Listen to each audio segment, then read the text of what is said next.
Pues bienvenidos amigos de Tarde de Sexo. Aquí estamos ahora para platicar con el doctor David Barrios, que nos hace favor de acompañarnos. Cuéntanos, David, ¿cómo estás? Bienvenido. Con el gusto de conversar contigo. Eres muy amable. Nos tocó un tema colorido de por sí, ¿sabes? Sí, es todo un arco. El arcoíris de la sexualidad.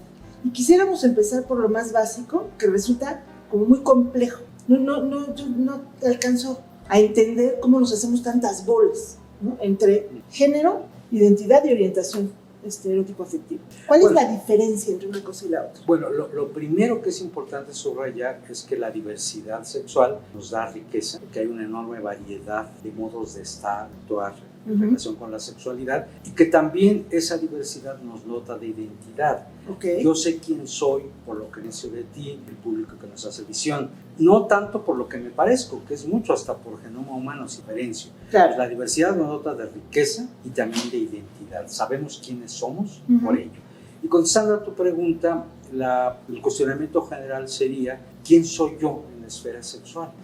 Y entonces hay varias categorías, varias subdivisiones que nos permiten ir dando hasta esa pregunta. Okay. Una primera es la identidad de género. Se refiere a la percepción íntima, personal, activa, de ser ella, de ser él, de ser los dos o de ser ninguno. Otro elemento importante es la expresión de rol de género. ¿Cómo me comporto en esta sociedad en tanto la clasificación de hombre y los dos? Tiene que ver con usos y costumbres, tiene que ver con vestimenta, tiene que ver con maneras de... Otro elemento importantísimo es la orientación erótico-afectiva, que todavía en libros antiguos se puede encontrar como preferencia de género o homosexual.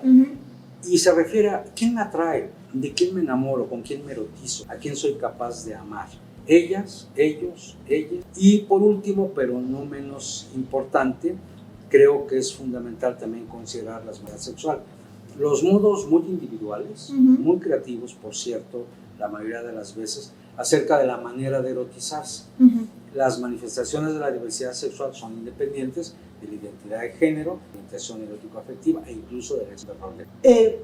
A los muchachos como nosotros nos ha tocado ver un cambio muy importante en estas cuestiones de la identidad y de la diversidad. Y ¿cómo se ha ido dando esta transformación de un mundo en el que éramos rosas y azules, mujeres y hombres, las niñas juegan a la comidita y los niños juegan con los cochecitos, a lo que estamos viviendo hoy? ¿Cómo se ha dado esta integración? ¿Cómo se va dando esta apertura? Claro, a mí me parece que el proceso de crecimiento de una cultura de respeto a la diversidad sexual ha sido lento y ha sido paulatino, pero sí hay un antes y después muy radical, que es el surgimiento y entronización del Internet. Yo ahí distingo claramente la frontera. Los pasos en cuanto a la cultura de respeto a la diversidad han sido mucho más acelerados a partir del Internet. Okay. La intercomunicación en esta enorme aldea global en la que se ha transformado el mundo, al propio tiempo es chiquita porque estamos intercomunicadas como nunca antes las personas. Y por otra parte, el saber, los avances de la ciencia, del humanismo, incluso avances también de carácter técnico, que nos permiten entender mucho mejor esto y por ende aceptarnos cada vez más. Todo lo que tiene que ver con los derechos sexuales y reproductivos se ha difundido amplísimamente como nunca antes, de tal manera que las personas en Tailandia, en México, en Vietnam, en Estados Unidos, en Inglaterra o en cualquier lugar del mundo ya tienen acceso a una información que antes no tenía o costaba años tenerla. Eso conducía a muchas personas a encerrarse en el closet. Las personas de mi generación, incluso personas mucho más jóvenes, vivieron eso con enorme sufrimiento. Tener que encerrarse en el closet por las diversas fobias que había en el entorno social. Y más recientemente las generaciones, digamos, sobre todo de los centennials, pero incluye también algunos millennials, han cambiado esa percepción. Y hay chicos y chicas muy jóvenes que ya no tienen que entrar al closet, afortunadamente, y que ya viven su diversidad particular en el área de la sexualidad con libertad y en muchos casos con respeto. Ahora, sería un error decir que esto es universal y que es homogéneo. Claro, eso quería comentar. Yo tengo la impresión de que es como si estuviéramos trabajando en una línea que va en escala de grises o de rosas y azules, y que en una parte de esta escala tenemos el arcoíris, donde están estos chavos que ya se expresan de otra manera, que se asumen de otra manera, pero que esta generación X, que es la generación del concreto, se ha mostrado mucho más resistente ¿Cómo se está haciendo esta integración, esta incorporación de los que se resisten? Bueno, yo creo que hay dos elementos muy importantes que han sido como el pivote para ir derrotando esas resistencias, aunque aclaro que nos falta mucho para conseguirlo. Uno es la educación integral en sexualidad. Es una asignatura pendiente en muchos de nuestros países, México incluido, y hemos celebrado en el campo sexológico que desde el mes de mayo de 2019 esté incluida la educación sexual integral como parte del artículo 3 de la Constitución. Por ende, es obligatoria, es científica, es laica y con perspectiva de género. Eso es plausible. Sin embargo, todavía es una asignatura pendiente, todavía nos falta mucho camino por recorrer. Y un segundo elemento creo que ha sido la posibilidad de que en el seno de las escuelas, las familias, los sindicatos, las empresas, ya se empiece a hablar más libremente de este tema. Todavía, repito, es insuficiente, porque en México sigue habiendo crímenes de odio por homofobia y transfobia, por ejemplo, y mucha discriminación en la esfera laboral y social. Decía yo que los retos o los desafíos que tenemos tienen que ver con políticas públicas del Estado, del gobierno mexicano, pero también con que las personas crecientemente indaguen, se informen, discuten, interactúan acerca de temas que eran vedados. Antes no se hablaba de esta temática de ninguna manera. Okay. ¿Cómo introducir los temas en estos grupos que se resisten, los que insisten en vivir en esos estereotipos? Porque hay un reto ahí muy importante. Esto que dices está incluido en la Constitución, sin embargo no baja.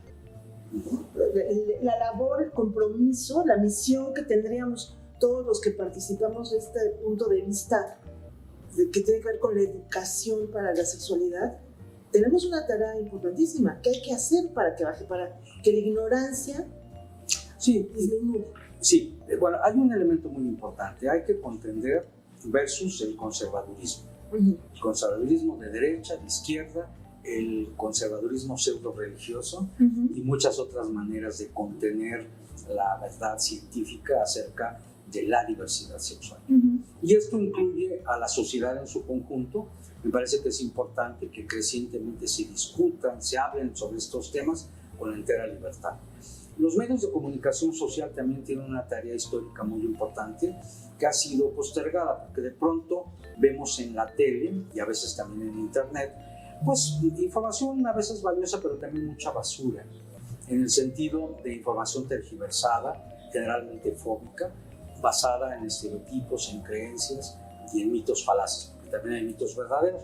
Pero el otro elemento muy importante, y reitero, es la presión que una sociedad civil debe ejercer sobre sus gobiernos, particularmente el área salud y el área educación, para que efectivamente esto, que es letra muerta, se convierta en una realidad plena y que se baje a amplios sectores de la población, desde preprimaria hasta posgrado, la educación sexual formal, con planes y programas de estudio, que ya dijimos deben ser científicos, deben ser humanistas, deben ser basados en equidad de género.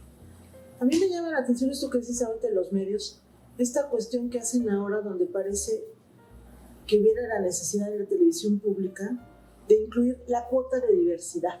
¿No? Entonces ahora hacen realities de muchas formas, de ejercicios, de competencias, de... ¿La pública o la privada? La pública.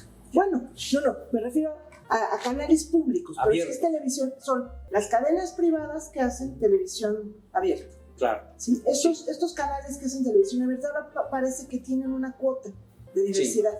Sí. En todos estos programas tiene que haber por lo menos un gay. Sí. ¿No? Antes en el programa Fulanito de Deportes no decíamos que Perenganita es lesbiana, pero ahora ya la dejamos, ¿no? 5 o 6 temporadas después ya pueden mandarle saludos a su pareja. Sí. O tiene que haber un trans. Sí, por fuerza meterlo en la trama de la telenovela, ¿no? Sí, yo coincido con tu apreciación y me da gusto que seas crítica en esos aspectos, porque efectivamente son concesiones graciosas que los medios que se han caracterizado por un cierto conservadurismo están empezando a abrir justo como eso, como una concesión a sectores que durante años han luchado por reivindicar sus derechos. Así es. Yo no digo que esté mal, yo digo que podría ser mucho mejor cuando no sean cuotas, cuando haya congruencia y haya respeto a la diversidad, y que efectivamente todas y todos somos diversos, y que todas y todos tendríamos que tener una intervención de alguna manera en la televisión pública y privada,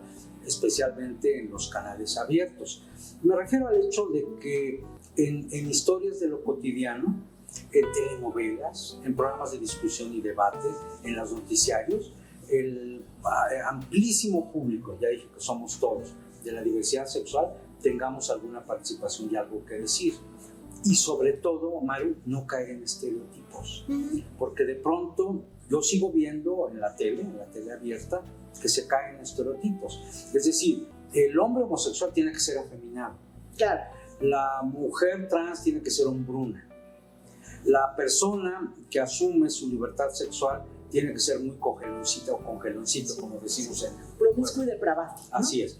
Cuando la realidad palmaria nos muestra que la vida real no es así y que valdría la pena que los medios públicos y privados tomaran esa realidad, la tradujeran en mensajes congruentes, respetuosos, y no se trata ni de aplaudir ni de denostar, sino simplemente de mostrar esa realidad que forma parte de nuestra diversidad nacional, digámoslo así. Claro, que en este manejo de estereotipos de pronto se vuelve como estos programas que tienen como moraleja, ¿no? Sí. Te va mal. Exacto. Te va mal. O sea, si eres esa persona diversa, te va mal. Claro, el mensaje de alguna forma de que, mira, si vas por el mal camino, seguramente hay árbol que crece torcido, etcétera, etcétera. Coges enfermedades de las que te puedes morir. Y ahí hay otro elemento muy importante, Maru, que yo lo veo muy cercano a la diversidad o al respeto a la diversidad, que es reivindicar el derecho al placer. Creo que es crucial, es un asunto de hoy y de siempre, reivindicar el derecho al que tenemos placer. El ejercicio sexual no nada más como una forma de reproducción o de cumplir papeles previamente otorgados, sino como ese derecho inalienable que tenemos las personas a vivir buen deseo, excitación y orgasmo. Me refiero al hecho de que cada vez hay más pruebas clínicas de que tener buenos orgasmos implica tener una mejor calidad del aparato circulatorio, claro, del sistema inmunológico. Sí, claro, una mejor sonrisa para andar por la vida. Las endorfinas se van hasta el cielo. Claro. Y como decimos en mi pueblo, quien sonríe acá abajo también. Ok, muy bien. ¿Cómo explicar esta cuestión de la diversidad? O sea, tenemos ante la tarea de volver operativa esta cuestión de que la educación sexual efectivamente sea universal. ¿Cómo explicarla? Que yo veo que en generaciones de centennials se vive con una naturalidad que no necesita de explicación. Que no se espera que la gente llegue con un letrero aquí que diga yo soy hetero, o yo soy homo, o yo soy... No se espera eso. Es que, mire, es relativamente sencilla la explicación. La sexualidad se caracteriza por su diversidad. Es más, la especie humana es per se diversa. Y si yo veo tu nariz y mi nariz, o veo la del señor camarógrafo y las personas que nos hacen el favor de estar aquí, veo que cada uno, incluyendo la tuya y la mía, traemos puesta nuestra nariz. Nuestra nariz es una metáfora de nuestra sexualidad. Claro. Son muy distintas nuestras narices, ¿no? Rectas, afiladas, ganchudas, chatas, etc. Todas son hermosas y así es nuestra diversidad, así es nuestra sexualidad. Todos traemos nuestra nariz puesta y traemos nuestra sexualidad puesta. Esa diversidad es algo que enriquece a la especie humana. Lamentablemente los mitos, los prejuicios, los estereotipos, los conservadurismos han dicho esta sexualidad está chida y esta está chafa, esta se vale y esta hay que proscribirla. Creo que la educación sexual integral tiene que trabajar en esos rubros para lograr de veras la cultura de respeto a la diversidad que tanto nos surge. A ver, donde las mayores resistencias están en esta cuestión de discriminación. Sin duda. Eso es duro, ¿no? Es como quitar el cochambre más pegado. Así es. Mira, se discrimina a nuestras culturas, a las personas de mayor edad, quienes somos viejos y viejas, sufrimos discriminación. Se nos conculca nuestro derecho a tener placer, por ejemplo. Claro. Se discrimina por color de la piel, por estatus social y económico, y la sexualidad no es la excepción, lamentablemente. Sigue habiendo mucha discriminación de algo que debe ser en realidad festejado. Qué padre, que a todo dar, que haya tanta diversidad, que los seres humanos seamos tan disímbolos, tan diferentes, tan diversos. Eso es digno de ser aplaudido y no de ser denostado y atacado. Además, y tan capaces de disfrutar. O sea, ¿cómo le hacemos para entrar a la vida de las personas por esta parte erótica, sensible, ¿no? Sensorial, amorosa? La educación sexual es el gran recurso, la gran propuesta. Me parece que el poder reivindicar nuestro derecho al placer, incluyendo el placer erótico, es otra tarea muy importante en nuestro mundo diverso. Me parece que es un tema al que no se le ha entrado con confianza y con injundia. Me refiero a que cuando se habla de restaurar la salud sexual, se dice, pues hay que eliminar infecciones de transmisión sexual y embarazos no deseados.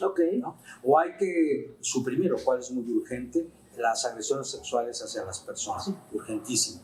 Pero ¿cuándo se habla de placer? El derecho que tenemos a los buenos orgasmos, a tener un deseo incólume, a tener una excitación a todo dar. No se habla de eso. Lo más que se llega a hablar, y todavía muy poco, es acerca de combatir las disfunciones de la vida erótica, las así llamadas disfunciones sexuales. Pero eso es un cachito de la realidad que hay que afrontar. Lo ideal sería poder llegar a la idea del placer como lo normal. Sí, ¿no? En el sentido de lo deseable, claro. Lo que necesitamos, así es. Lo que hace que sonriamos más, lo que hace que contemplemos el mundo y la vida con más empeño, con más optimismo, al cual tenemos derecho. Si nosotros pudiéramos proyectar esto a los siguientes 5, 10, 20 años, ¿dónde ves el futuro de estas cosas que están sucediendo con todo lo que nos estamos planteando hacer y lo que están haciendo los chavos, los jóvenes? ¿Para dónde va esto? Bueno, algo que podríamos, digamos, prepronosticar, porque adivinos no somos, es que en los próximos 80 a 120 años va a haber mucha más equidad de género y nos vamos a aproximar a la igualdad. Los avances del feminismo nos van a dotar de muchas ventajas a hombres, mujeres y a quienes son las dos cosas o ninguna de las dos. Ese es un elemento importante que da una plataforma útil para avanzar en la equidad de género, reivindicación del derecho al placer, respeto a la diversidad sexual y una concepción de la salud sexual mucho más amplia, que incluya lo orgánico, lo psicoafectivo y lo cultural. No nada más estar restaurando mediante parches elementos parciales de nuestra salud sexual deteriorada.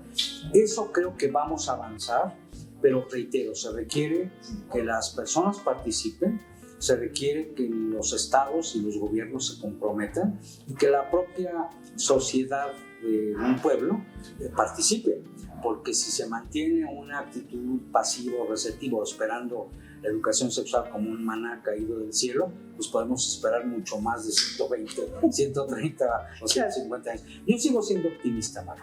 Bueno, en tiempo monedal 80, 120 años no es tanto, pero algunos ya podríamos empezar a tratar de vivir en esa vanguardia, ¿no? Hoy. Absolutamente. No hay necesidad de esperar. No esperarse sentados, claro. No hay necesidad de esperar esta cuestión de, es que así es la cultura. Entonces, como la cultura es así, yo no me atrevo. Sí. Me parece que debemos ser audaces como sociedad. La audacia nos otorga muchas recompensas. Es lo que ha permitido que los pueblos avancen. Es lo que ha permitido que tengamos beneficios concretos en la medicina, en la psicoterapia, en la higiene, etc. Y si no nos movemos propositivamente para lograrlo, pues en efecto nos vamos a seguir esperando con los brazos cruzados y sentados. Es deseable una sociedad viva, dinámica, que exija sus derechos, incluyendo sus derechos sexuales, sus derechos reproductivos, sus derechos en aras del placer. Y aquí se incluye el pleno respeto a nuestras diversidades. Y desde esa idea del pleno respeto a nuestras diversidades y desde esta concepción del derecho al placer, les damos las gracias a todos por haber estado en esta conversación de Tarde de Sexo con David Barrios. Mi nombre es Maru Sánchez de Lara y ha sido un placer compartir con ustedes. Gracias. David, muchísimas gracias. Gracias.